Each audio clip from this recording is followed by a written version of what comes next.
पुण्यामध्ये एमआयटी कॉलेजच्या फी वाढी विरोधात आंदोलन केलं जातंय।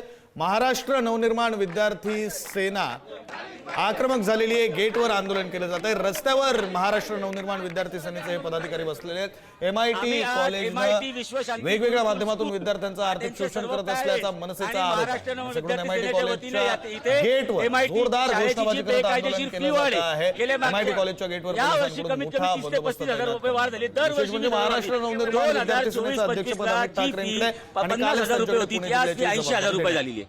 आज ही फी 15% वाढवली पाहिजे शासन निर्णयानुसार। प्रत्येक वर्गाची फी 30 ते 35% वाढवलेली आहे आणि हे वारंवार वाढतात। दरवर्षी यांची फी वाढली जाते। यांची फी इन्क्रिमेंटल आहे। दरवर्षी 20% 25% फी वाढतात। इतके वर्ष पालकांनी मूलभूतपणे सहन केलं। गेल्या 3-4 महिन्यापासून पालक हा लढा देतात। मागच्या आठवड्यात ते आमच्याकडे आले। आम्ही या संदर्भात शिक्षण उपसंचालक असतील, शिक्षणाधिकारी असतील आणि शाळेचे प्राचार्य असतील यांची भेट घेतली। त्यांना आम्ही याबाबतीत सर्व सांगितलं की तुम्ही फी वाढ रद्द करा। पालकांच्या व्यतीत पालकांच्या ज्या वेदना आहेत ते त्यांना समजून सांगितलं। उलट या मुजोर एमआयटी मॅनेजमेंटने पालकांना धमक्या द्यायला चालू केलं। पालकांना, विद्यार्थ्यांना त्यांच्या शिक्षणावर परिणाम होईल अशा त्यांनी धमक्या दिल्या। डीएफआरसी कमिटी पुण्यात नाही। खूप धक्कादायक गोष्ट आहे। शाळेच्या फी वाढची रिव्ह्यू करणारी जी डीएफआरसी कमिटी आहे, जी माजी न्यायाधीशांच्या खाली आधिपत्याखाली जी सांगितली पाहिजे, ज्याच्यासाठी शासन निर्णय, ती आज पुण्यात नाहीयेत। या शाळांच्या लॉबीला आहे ना, या सगळ्या शाळांमध्ये पालक आणि मॅनेजमेंटची कमिटी असते ती फी वाढ करते। पीटीएच्या कमिटीला या ठिकाणी विश्वासात घेतलं गेलं नाही। खोटा कोरम दाखवला गेला। त्यांच्याकडनं अटेंडन्सच्या सह्या या त्यांच्या अजेंड्यावरती सह्या घेतल्या गेल्या। ईपीटीएची आहेत ना, ईपीटीएचे सगळे मेंबर आहेत। इथे 200-300 पालक आहेत। ईपीटीएचा खोटा ईपीटीए करून त्यांनी खोट्या तिकडं फी वाढ, फी संरचना मंजूर करून त्यांनी पालकांवरती ही बेकायदेशीर फी लादली आहे।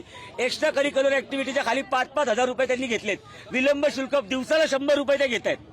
आज कुठल्याही प्रकारे त्यांच्या खिशावर कसा डल्ला मारता येतोय त्या पद्धतीने एमआयटी प्रशासनाचे प्रयत्न चालू आहेत। शाळेच्या जमिनी फुकट आहेत त्यांना। प्रत्येक कॉलेज शाळेच्या जमिनी फुकट असून सुद्धा, एवढ्या मोठ्या त्यांना देणग्या येत असून सुद्धा विद्यार्थी आणि पालकांच्या खिशावरती दरोडा का टाकतात? असे दरोडेखोर एमआयटी आहे। प्रत्येक वेळेस हे पैसे, हे शिक्षण हे सेवा क्षेत्र नसून पैसे कमवायचं त्यांचं माध्यम आहे। त्यांनी शिक्षणाचा धंदा केलाय। जर त्यांना पैशाची गरज असेल तर हे पैसे त्यांच्या आम्ही तोंडावर फेकतो। हे पैसे तुम्ही घ्या, पैसे खावा। पैसे कमवण्यासाठी तुम्ही इन्स्टिट्यूट काढले, सेवासाठी नाही। म्हणजे विश्वशांतीचं त्यांनी जे थोतांड पसरले होता ते ढोक बंद करा। पालकांना न्याय दिला पाहिजे। फी वाढ रद्द झाली पाहिजे।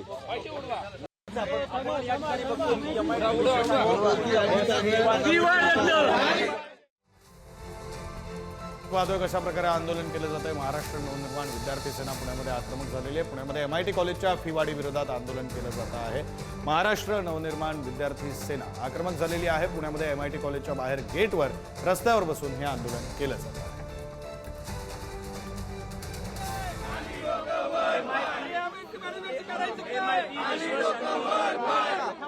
एमआयटी विश्वशांती शाळा, या शाळेने दरवर्षी फी वाढ केली। दरवर्षी लोक फी वाढ घालतात। यंदा पण त्यांनी 30-35%, 40%